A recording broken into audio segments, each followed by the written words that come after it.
Across the country, ordinary Americans from all walks of life are taking whatever measures necessary to prepare. I'm preparing my family for the total destruction of the power grid. The Yellowstone supervolcano. A financial collapse. And protect themselves.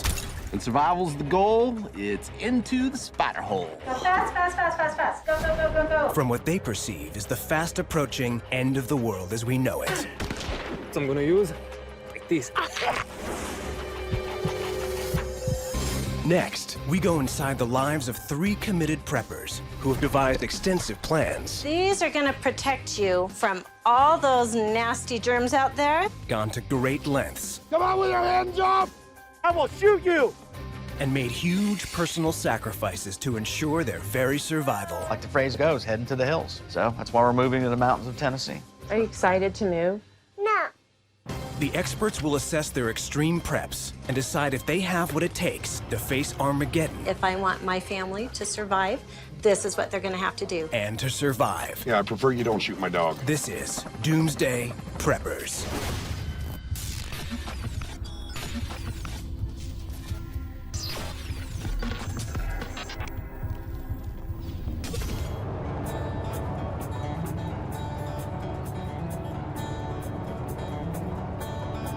Martin Colvill is a retired police officer who now makes his living as one of America's 2 million big rig truck drivers.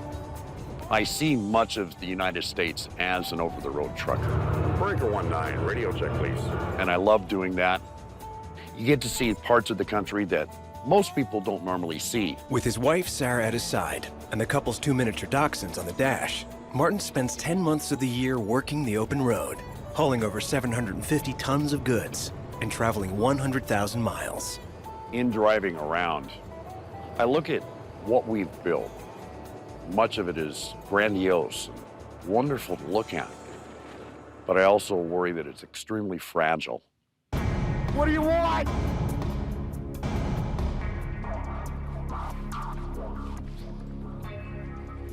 I'm preparing to survive the next Great Depression caused by a worldwide economic collapse.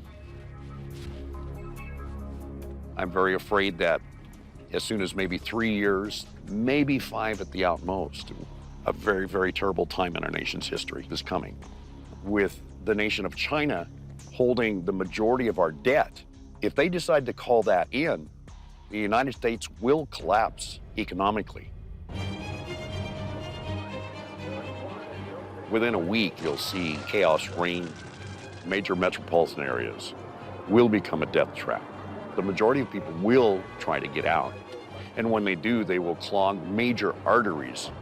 Martin is all too aware that without the 5.5 billion tons of deliveries made from trucks like his, grocery stores would be empty within 3 days. Trucks that bring the items to the grocery stores or the warehouses or even to your home are going to be stopped. They're abandoned, facing dangers from marauding bands, pirates. It could be disastrous beyond measure compared to anything that we've ever experienced. Without trucks, America stops. Throughout this apocalyptic future, Martin is determined not just to keep making his deliveries, but also to help other truckers make theirs. You have arrived at your destination on the right side. My long-term goal is to help America become the nation that it should be again. And the biggest way that I can do that is make a delivery in a safe and timely manner. If I can help other drivers survive, then our nation is going to be able to rebuild itself. With truckers, we have a chance. After the 2008 economic crash, Martin and Sarah were among the many millions of Americans who lost their home to foreclosure. Their big rig truck was all they had left. Hey, welcome to our home.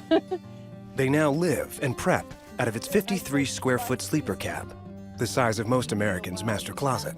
Since our home is mobile, we can't carry as much as you might store at your own home. I've got stuff stashed just about everywhere I can stash it in here. A little bit of dog food. After the collapse, there's not gonna be factories.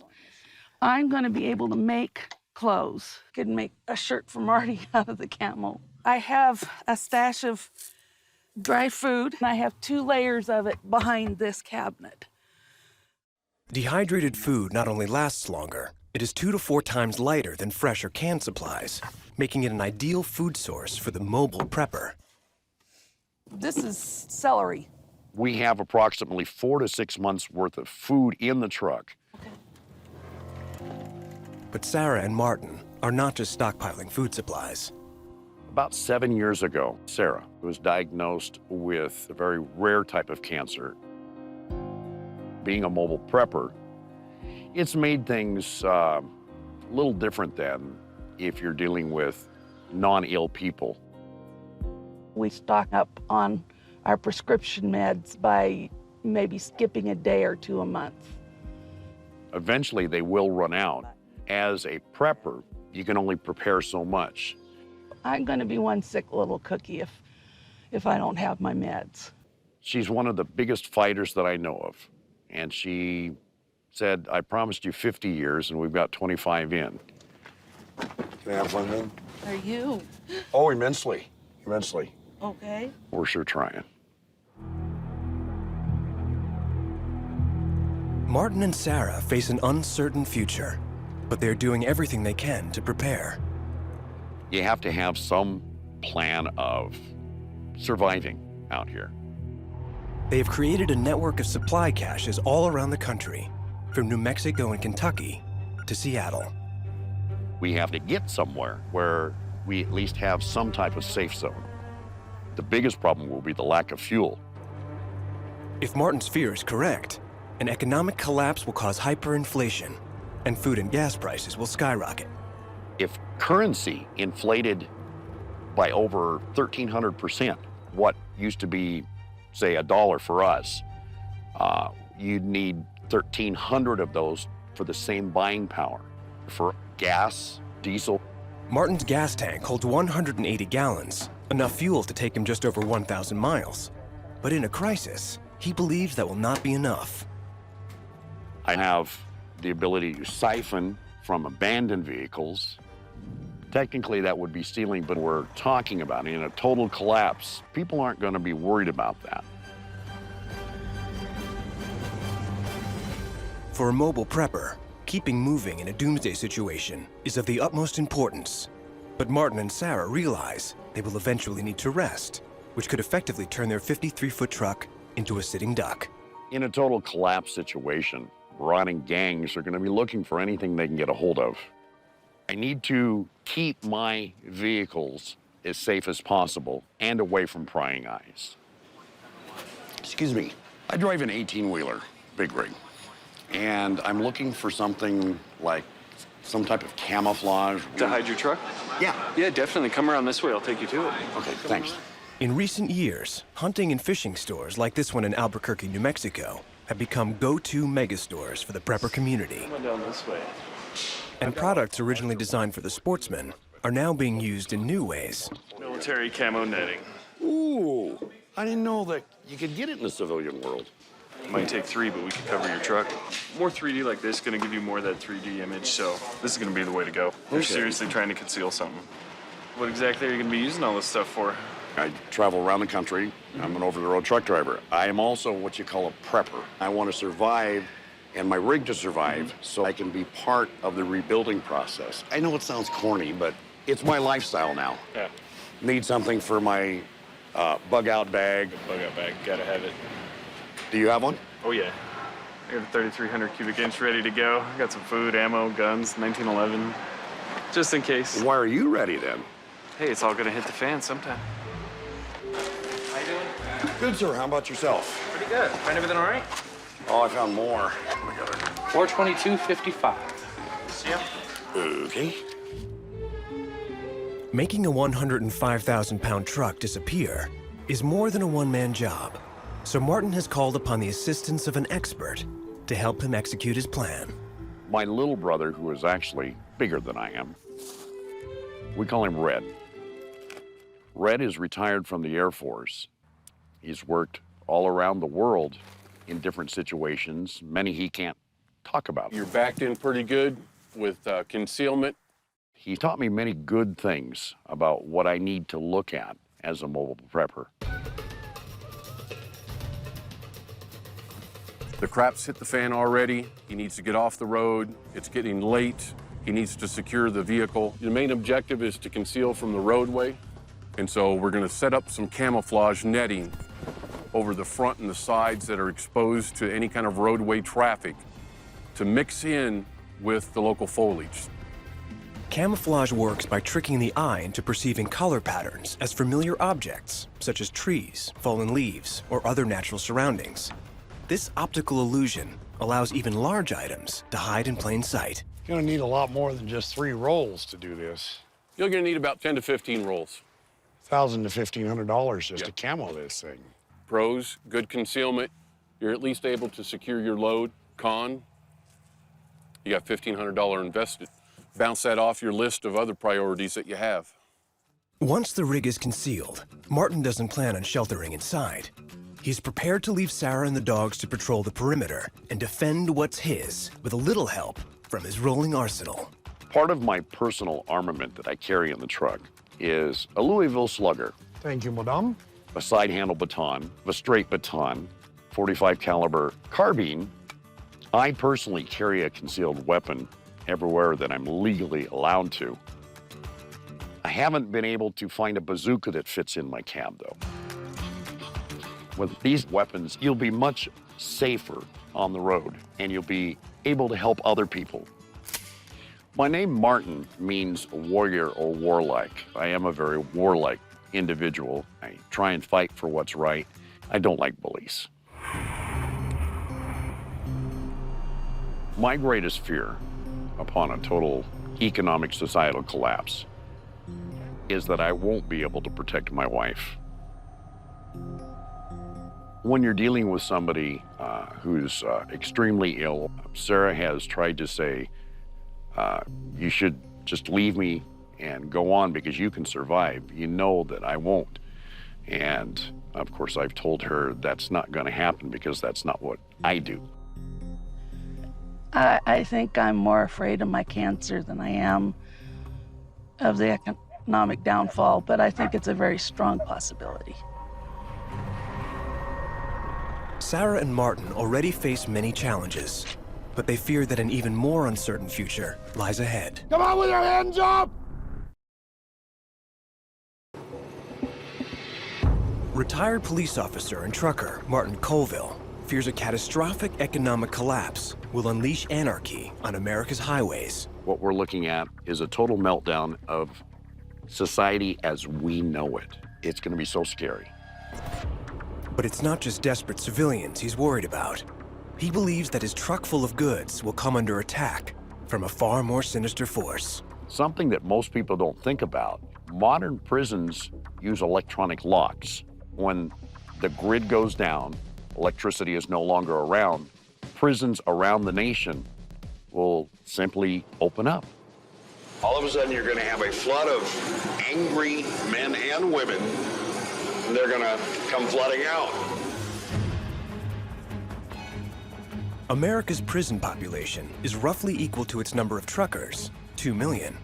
If social chaos leads to prison breaks, Martin believes he and his comrades may be overrun. I've dealt with them, I've arrested them, I've fought with them, I've survived, and they'll want payback. But years in law enforcement may not be enough to help Martin navigate a road teeming with violent criminals. Today, he has asked Red to devise the ultimate test of his mobile prepper skills. You have to charge around after every shot. When the hits the fan, he's going to have a lot of different obstacles. People are going to see an 18-wheeler, and they're going to want what's in that 18-wheeler. Traveling fully loaded at 65 miles per hour, Martin's 105,000-pound truck is bigger and faster than a military tank. But with a 53-foot trailer and a wide turning radius, it would take only 2 cars parked in a narrow roadway to stop him in his tracks. Today, we have truck hijackings that do occur, and we still have an economy that is existing in a total economic collapse. It's just going to escalate. In 2009 alone, 859 truckloads, worth almost $500 million, were hijacked on American roads. As a police officer, I was trained to visualize scenarios, and that's how I survived some of the more scary moments of my life. And that way it's just another weapon that's kind of pointed at Marty.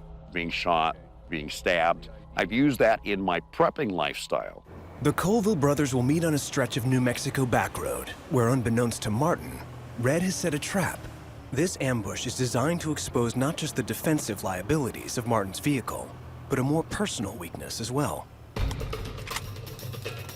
Now that we're actually doing a hands-on exercise, he can better realize what he needs to do. And then also for Sarah, and she'll better understand her role to protect Marty and them as a team. Whenever Marty dismounts the vehicle, you're going to be providing that overwatch protection. If somebody returns fire towards the truck, you need to be able to duck down, take cover, and then pop back up. Going to defend us with the knitting needle. You'll yell left, right, or whatever. Left! If you see somebody at the left, we don't know where bad guys will come from. That's part of the fun of the training. Yeah, I prefer you don't shoot my dog.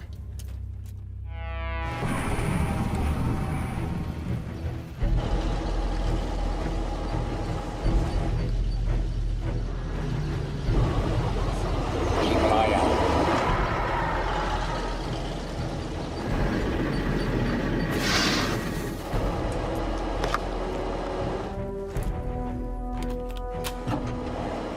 Close the door so I can see if there's anybody coming.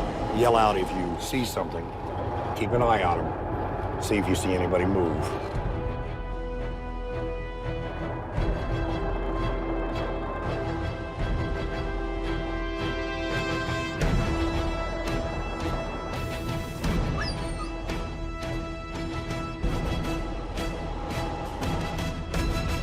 Are you injured? My leg. Help me. You behind the Jeep, I can see your feet. Come on with your hands up. Marty!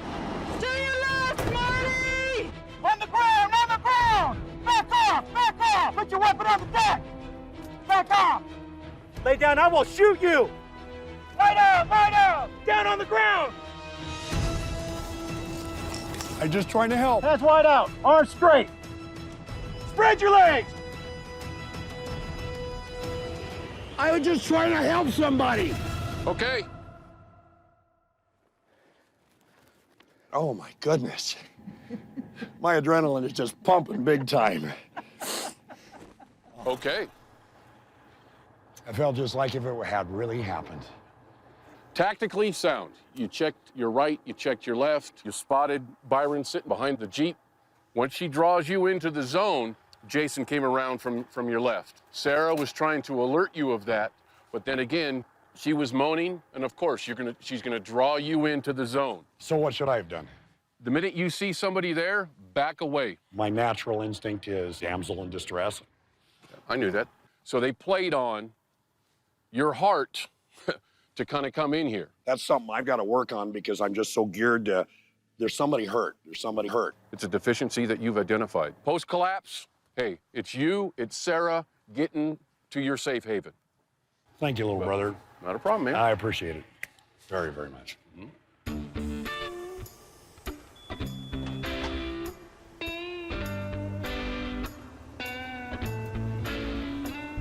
A lot of it is left up to us, what choices we make. But when I see someone in need or someone being bullied, I will step in and say no. And if it means taking a risk, there are those of us that are willing to do that. All that evil needs to propagate is for good men to do nothing. Martin, the experts, practical preppers, commend you for taking on the challenge of being a mobile prepper. However, while you have a well-stocked fuel supply, it will eventually run out, leaving you stranded on the road. It is recommended that you secure some trading items, which you can use to barter for fuel. It makes a lot of sense. I definitely would want to have them. As an addition to your security preparations, we also recommend you invest in 360-degree motion detectors. They will alert you and Sarah if anyone approaches your truck. That makes a lot of sense. I honestly hadn't thought about that. I will look into that. Since National Geographic filmed the boys and I, we've done what we normally do, pick up and deliver freight. All of my trucker friends out there, please, I want you to be around for as long as you can, and so that we can help get this great country of ours back on its feet. While hyperinflation and severe depressions have occurred in major economies in the past, economists do not believe the United States is currently at risk of such disasters. Donna Nash is determined to save her family from a worldwide pandemic. We've been outside, so let's make sure that we are clean, okay? But will keeping an immaculately clean house be enough to give her the upper hand over her greatest fear?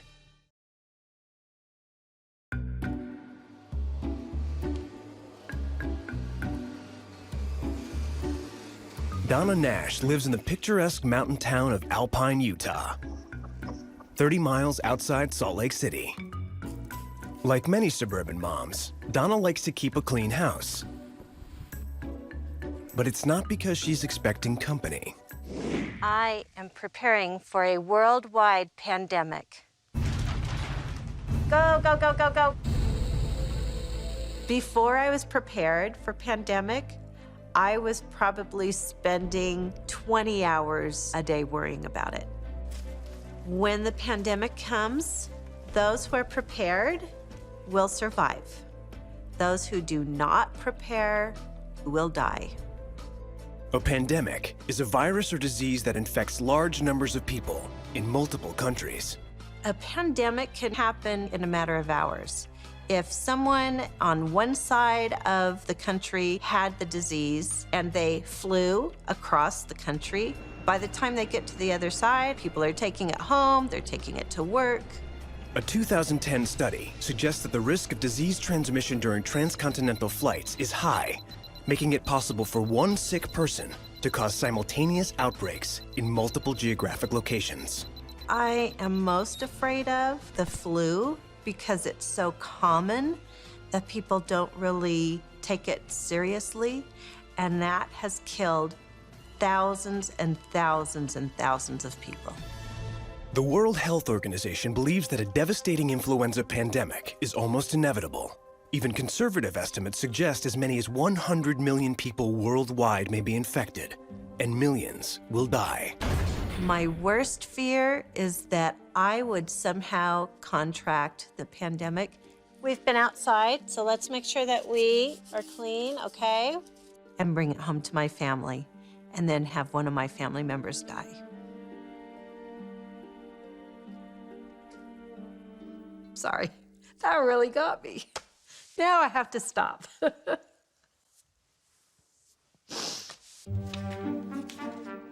I need bouffant caps. I want 2,000. No. I want 3,000. The flu is transmitted through droplets in the air, meaning catching a deadly virus can be as simple as being on the wrong end of a sneeze. Okay. How soon can you get those to me? Maybe. So Donna has stockpiled thousands of protective masks and gloves in her garage. I put together kits that have everything you would need to survive a pandemic. In my kits, I have isolation gowns, antiviral tissues, exam gloves, N95 mask, foot covers, heavy-duty sanitizer, goggles, stearamine, antibacterial wipes, and hair covers. When an influenza pandemic outbreak occurs, the CDC estimates that it could last for up to 8 weeks.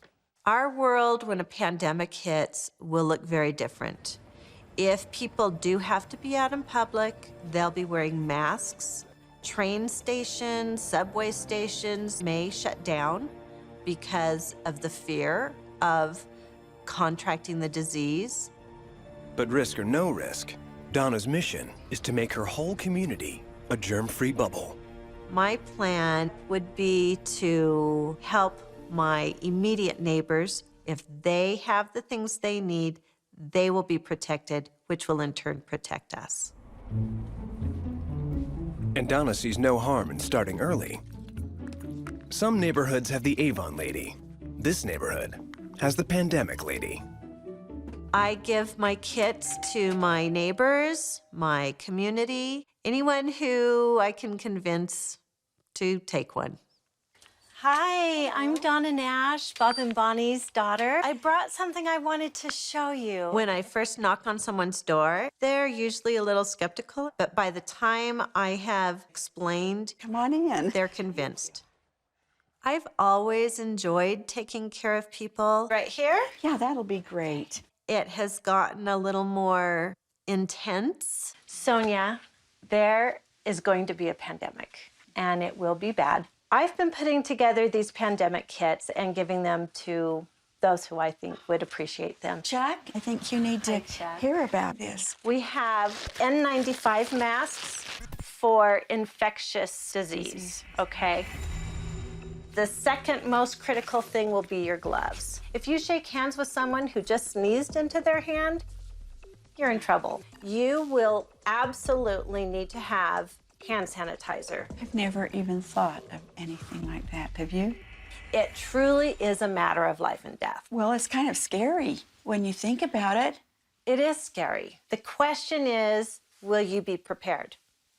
You know, when we opened the door, Chuck, I didn't think that's what we were going to get. And I hoped he was bringing a goodie to eat, something like a pie. When a pandemic happens, every countertop will be sanitized.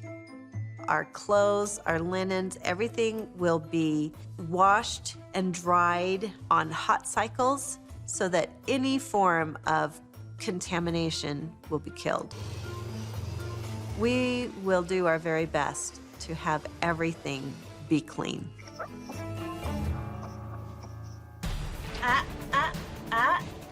But will Donna be ready to do what's necessary if one of her family members becomes infected? Donna Nash is scared that we'll soon be faced with a catastrophic global pandemic. She knows that when disaster strikes, being prepared could make the difference between life and death. Today, Donna is having Sunday dinner with her family, but she's also got an extra group activity on the agenda. I'm going to take advantage of my family who's all here and do a pandemic drill, which they probably won't like, but if I want my family to survive, they're gonna have to learn to like it. And that's just all there is to it. Okay, guys, we are gonna do a pandemic drill. I would like to watch a ball game. I know you do, but I'm gonna interrupt you because I want you to do this. It's really that important. If you go into labor, just raise your hand, okay? It's important for my family to understand what they need to do during a pandemic. So these are the isolation gowns. So I want them to participate in drills. These, can you tell what they are? Not hats. Feet thingies, yep. I'm gonna give you all a mask. And the last thing we're gonna give you are the gloves. Do we really need to put them on? Yes, you really do. Doctors believe that the young may not have immunity to a serious flu virus, and therefore will be at a greater risk of infection. On your mark, get set, go!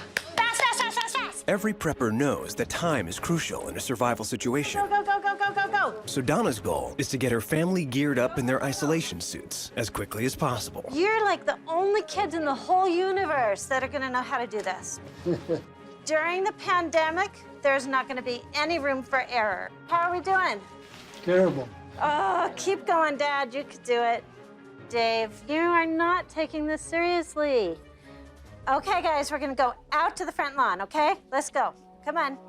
Go fast, fast, fast, fast, fast. Go, In a go, real go, go, pandemic, Donna's family would have to wear these suits every time they went outside so they could protect their clothing from germs. Go, go, go. Let's go, everybody go. Hurry, Dad. Don't push. Good job, everyone. Good job.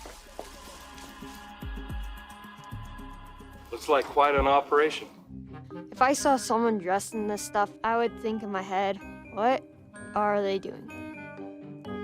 Once the garments are exposed to the outside world, they must be removed again before re-entering the sanitized house in order to avoid the spread of potentially deadly germs. You're gonna try not to touch anything because your hands are now clean, all right?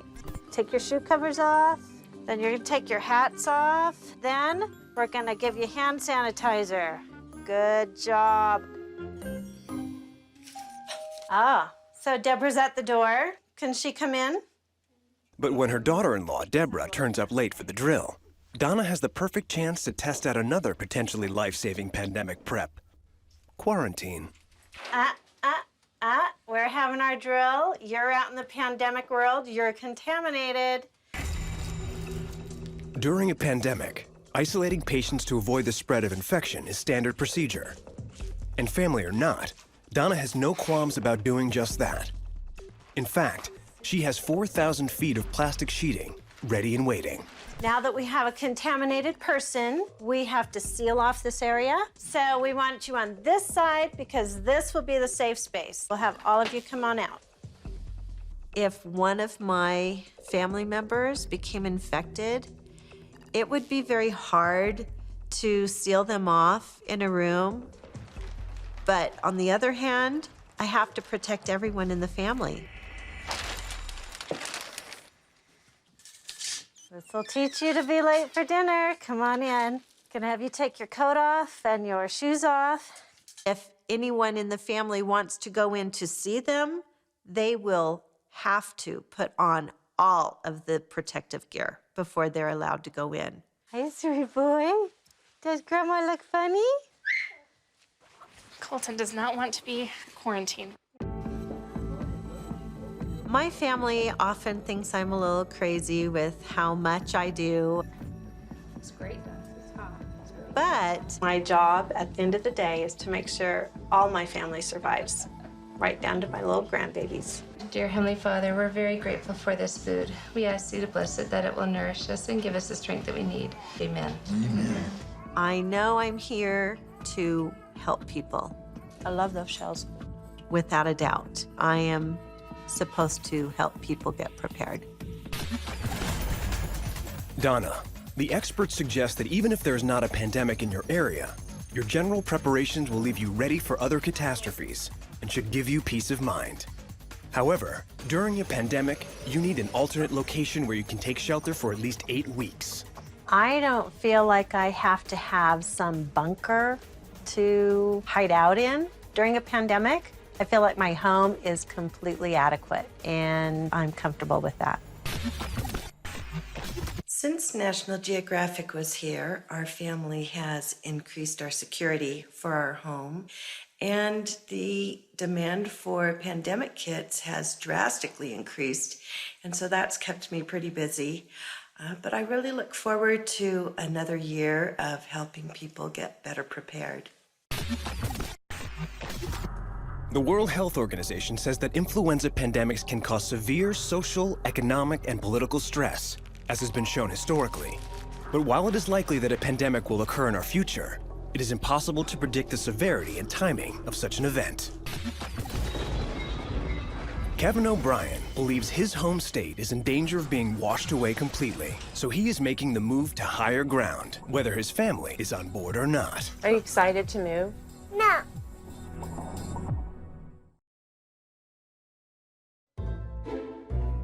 Kevin O'Brien is a restaurant manager who lives in Jacksonville, Florida, with his wife and 4 kids. Like many families, Kevin and his wife Amy are making a big change and moving out of their home state. 2, 3. I've lived in Jacksonville since I was 7 years old. It's definitely home, so it wasn't an easy decision to kind of pick up and move. But they're not moving in pursuit of a job opportunity. The O'Briens are attempting to escape the end of the world. I think I owe it to my family to do everything I can to keep them safe and out of harm's way. I spent 6 to 8 months researching where would be the best place in the United States to move. And then we spent another 2.5 years trying to find the right piece of property. Would I consider myself obsessed with it? I spent a lot of time at it. Till we're out of Florida, gonna be on the forefront of my mind. Kevin believes that a 2012 polar shift will cause the Earth to move off its axis, resulting in an onslaught of natural disasters. When the Earth shifts on its axis, for instance, Florida can go from being close to the equator to much further up north, possibly where Alaska is. Pole shifts have happened. Over the last 200 million years, we know there's been a pole shift greater than 30 degrees. When the polar shift happens, we're gonna see rising sea levels, earthquakes, volcanoes, tsunamis bouncing off coasts back and forth. Entire countries might be underwater. And since Florida is a low-lying coastal peninsula, Kevin believes that his home state will be completely devastated by a polar shift. 40 miles inland, an hour from the beach in Florida, we're still only 28 feet above sea level. So if there's a polar shift, a nice chunk of Florida might very well be underwater or close to it. It really has a low survivability rate. So Kevin and his wife, Amy, are uprooting their entire family from the only home they have ever known. A lot of scary stuff on the horizon. That little bitty square is that, a 30 by 60 foot drive-through barn. Like the phrase goes, heading to the hills. So that's why we're moving to the mountains of Tennessee. It's kind of cool. You can see the frost on the ground where the sun hasn't broken through. And you can see down around the property. Kevin has bought a plot of land 540 miles from his current home at an elevation of 1,800 feet, far enough away from the coast to rule out tsunamis and rising sea levels. The Appalachian Mountains are the oldest mountain chain in the world. It's geologically stable because it's extremely thick rock. The O'Briens picked out their home site with slightly different criteria in mind than the average American. We're all a little too dependent on our government. We're too dependent on our local grocery stores. Yeah, I think that's definitely the better location over there. Our land is secure and defendable. There's a forest and timber there for firewood. We can grow our own vegetables there. There's a source of water. We can raise our own livestock there. My sheep are going right here. And my goats are going right here. You're not having any goats. And you're not having any sheep. So we'll settle for cattle and chickens. Keep that down low. With their land purchased, the O'Briens are beginning to build their apocalyptic dream home. And while Kevin is all for a traditional underground bunker, Amy is putting her foot down. Could you see our moms if we built a house out of soda cans? They would just freak out. My wife doesn't want to live in anything that looks like a bunker, and I can't blame her. Look at this one. Isn't that cool? Bunker or no bunker, the O'Briens will not be building your regular house with a white picket fence. We'd like to build a really solid home, probably out of reinforced concrete, bulletproof, waterproof, fireproof, earthquake-proof, and ultimately pole shift-proof. Are you excited to move? No. Well, are you excited to get a new house? No. Are you excited? No. Amy and I have sat down and we've explained to them, why we're moving, and they pretty much understand it. In other ways, they're going to miss their family and friends. It'll be nice and safe up there. It'll be, mountains all around us, and we'll be way far away from all the city life and the drama.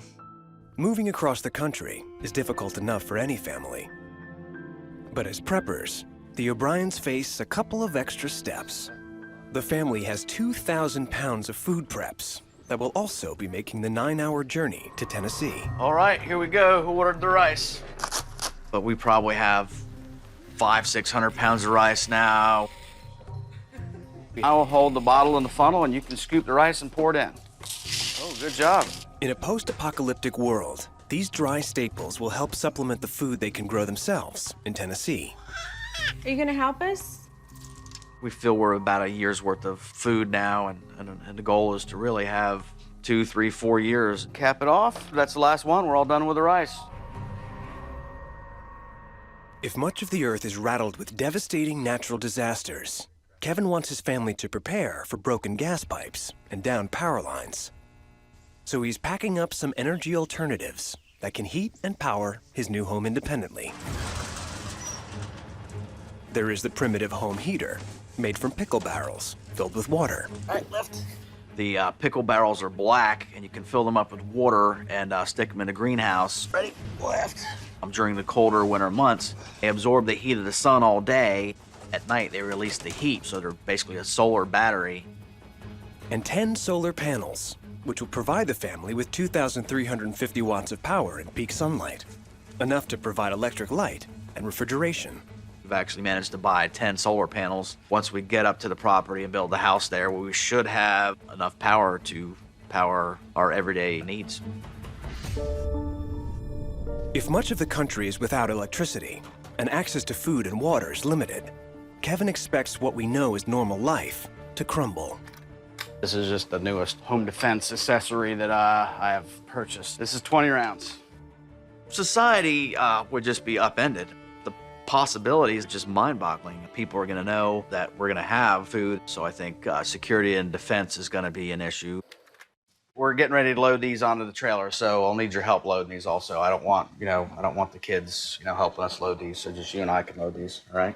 In readiness for the big move, Kevin has built up a cache of weapons and 5,000 rounds of ammo that will allow his family to defend their new homestead. We've shot them before, so you know firsthand. They're not something to be taken lightly. We'll create our own little firing range and keep our firearm skills up to snuff. There's some pretty decent-sized bullets. It can definitely do some damage and put a hurt in or kill somebody. Make sure no one's playing with these.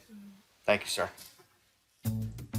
The time for Kevin and Amy O'Brien to bug out of coastal Florida is fast approaching, and they cannot wait. We're really looking forward to starting that next chapter in our life. But are their kids so enthusiastic? Are you looking forward to moving at all? No.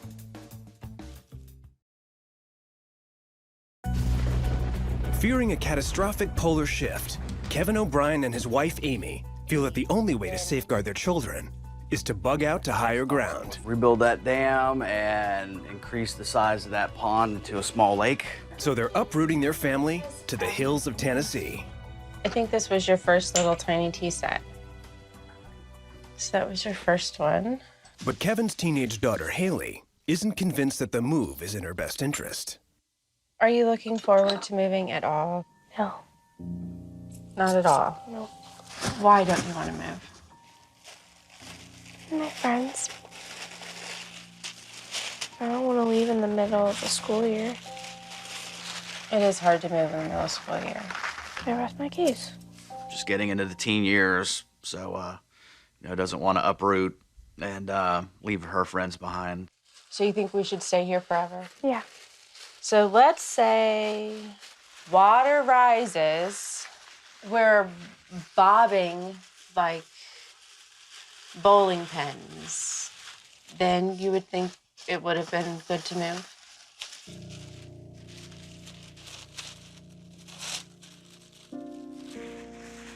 A lot of our family thinks we're crazy. A lot of our friends think we're crazy. Well, we are crazy. When the pole shift happens, we're going to be the ones who are fine, and they're going to be the ones without.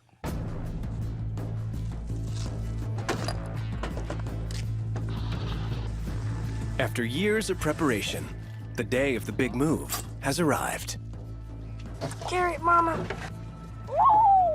Because of all of their prepper goods, Kevin and his family are moving more than 2 extra tons of food, ammo, and energy preps. Fuel alone will cost them over $1,000. I'm gonna miss Jacksonville area and family and friends. Hugs. We have a neighbor that has the same concerns as we do. We've been neighbors for 7 years. 7 years. Of course you'll give me a hug. I'm gonna cry. The polar shift is happening. I don't necessarily think it's the end of the world, but I think the people who aren't prepared, it's the end of the world for them. It is a 9-hour drive. This has been a goal for so long, but it's kind of sad to leave.